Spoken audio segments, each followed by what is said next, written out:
Hey there, my name is Alex.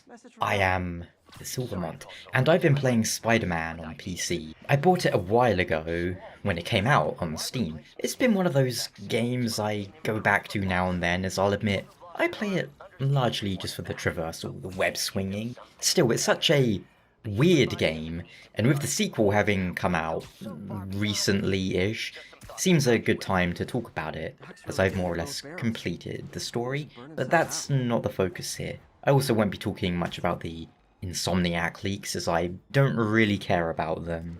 All I'll say is I looked at some of the leaked gameplay, and I know it's very early, I assume, but I'd rather play the 360 Wolverine Origins game, as that actually was kind of fun. But here's the thing, Insomniac Spider-Man is one of the highest rated superhero games, and it's got very high ratings in general. I've not checked everyone, as there's a lot, but off the top of my head, I believe only Batman's Arkham games are rated higher. Asylum and City, at least. Which I find odd. If you ask me, a superhero video game should be primarily rated on how well it makes you feel as if you are that character.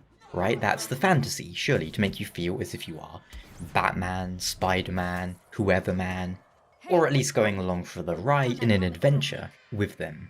I'll point out I'm not a huge comic book person. Spider-Man and X-Men are probably the ones I know the most about, but even then, I liked them as a kid, but I wasn't exactly obsessed with them. All the same, the Batman game, sure, it does a pretty good job making you feel like Batman. It has the detective vision stuff. Batman is able to crush enemies and you get to use his gadgets, and the art is authentic to the Batman vision and aesthetic. On top of that, it doesn't hurt to have a story that's fun to follow, nice graphics, and of course suitable and satisfying gameplay. So when we get to Spider-Man, and I'll preface this by saying, by no means do I think it's a bad game, not a bad Spider-Man game, but I have some issues with it. Can you guess what they are? Well, let's look at it in those aforementioned aspects, though. The story. It's not amazing, but it's suitable and good enough. You get plenty of Spider-Man characters and villains, and there's enough going on to keep it interesting, for the most part, even if it doesn't quite focus heavily enough, in my opinion, on what makes Spider-Man interesting, but it's definitely above average for video games. The graphics, great. In fact, the presentation in general, the game looks great. I'll point out I've been playing it on, like maxed out super ultra with ray tracing and everything, but even the PS4 version at launch looked good. I don't like the default design of the suit, but, there's dozens to choose from, so hey, no worries there. The animations and whatnot, yeah, all fantastic. I've no real issues there, other than, I guess, the PC version crashing on me quite a lot. Especially if I swap between the story and the DLC. It's like I try and load up the DLC and the game just crashes for some reason. Gameplay. This is where we talk about the game making you feel as if you are Spider-Man, or the act of controlling, witnessing Spider-Man being authentic. The web slinging's great. It feels fluid, easy to get into, but with enough room to improve and fine-tune your performance as you zip around the city.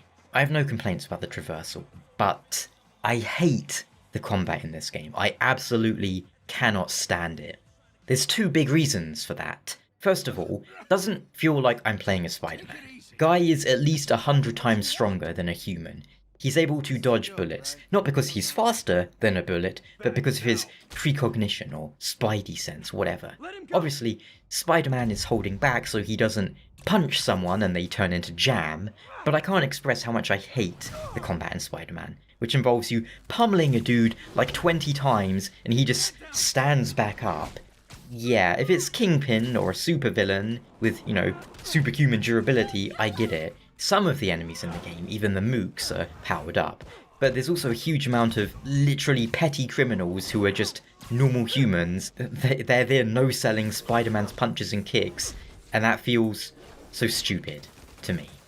The other aspect of it is, I just hate the combat gameplay. It has that randomness to it, where you don't ever feel as if you're in control of what's going on. Let me explain that further. If I press attack in Devil May Cry, or Ninja Gaiden, or Dark Souls, or Monster Hunter, I know exactly what will happen. I know how long the attack will last, how far it will reach, how many iframes I might have during. For example, if I use Full Moon Slash in Dragon's Dogma, I know where I'll end up, how many hits I'll do, that I have iframes for essentially the whole duration. If I press attack in Spider-Man, I don't know if he'll punch, kick, start breakdancing 3 miles away from where I started. Sometimes he will attack completely random enemy. He'll slide and warp over to them and do whatever he wants. I hate that style of combat in every game it's been in. These two combine into making the combat a miserable experience for me. It's a little better when you're doing stealth takedowns, because you go above an enemy, you press the takedown button, you reasonably know what to expect, and it doesn't really matter so much, but when you get into combat, no, it makes me want to drop the game almost every time I have to fight in it. Spider-Man should be able to Dynasty Warriors these people. I don't think they made the right move in making combat work that way. It's fine against bosses, as mentioned, but regular people, no. I find it funny that Ninja Gaiden does this better. The differences between Ryu Hayabusa, the super ninja, and regular ninjas is highlighted through gameplay.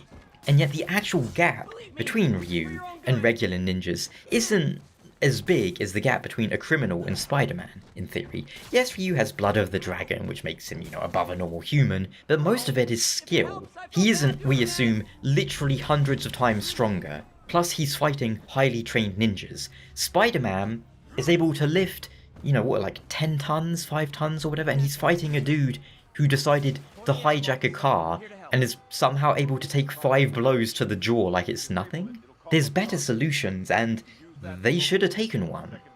That's how I feel about the game. Aside from the combat, everything is good or great, but the combat is so frustrating and just rubbish that it brings the whole thing down for me anytime I have to engage in it. I also wasn't a huge fan of the parts where you have to play as, Mary Jane or Miles and you have to stealth around.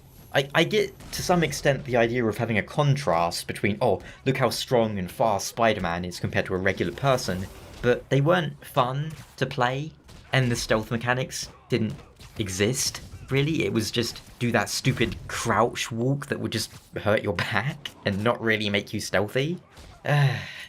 It's probably why I did basically everything in the game before even touching the story, because what I want to do in Spider-Man games is, swing around the city. And if there is fighting, I don't want to be punching a dude 20 times in the face whilst he doesn't care about it. But that's what I thought about the game. What did you think about the game?